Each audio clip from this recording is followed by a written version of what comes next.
MGM अस्पताल हमेशा ही अपनी आलोचनाओं के लिए अखबारों में, मीडिया में मशहूर है। हमेशा ही गलत खबरों में ही इनको प्रसिद्धि मिलती है। तो मैंने आज यहाँ के सुपरिटेंडेंट हैं, डिप्टी सुपरिटेंडेंट हैं, उनसे मैंने बात किया कि आखिर इसमें सुधार होगा कैसे।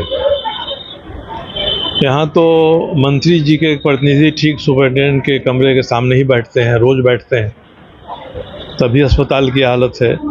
दुर्भाग्य है कि 5 साल तक यहाँ के मुख्यमंत्री रहे, उसके बाद 5 साल तक यहीं के स्वास्थ्य मंत्री हैं, और अस्पताल में सुधार होने की कोई गुंजाइश नहीं है।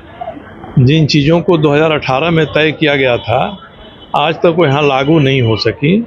वो लागू हो गई होती तो स्थिति बेहतर रहती, और मुझे लगता है कि कम से कम 3-4 साल लगेंगे, तभी जाकर इस अस्पताल में सुधार हो सकता है।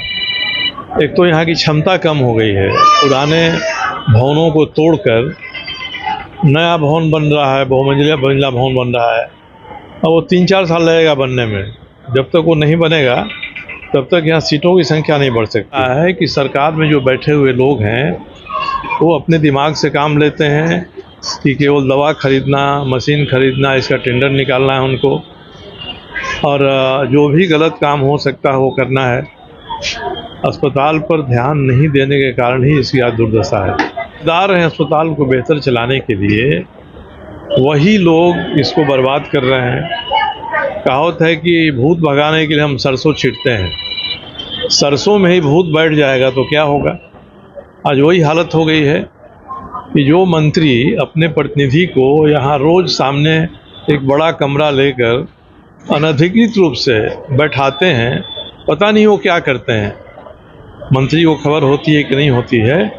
तो पूरी जिम्मेदारी इस अस्पताल को बर्बादी को ले जाने में यहाँ के स्वास्थ्य मंत्री का है।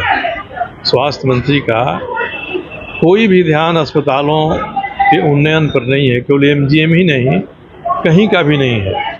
केवल ट्रांसफ़र पोस्टिंग करना और गलत काम करना, और वसूली के नए नए तरीके निकालना सुनकर आश्चर्य हो रहा है।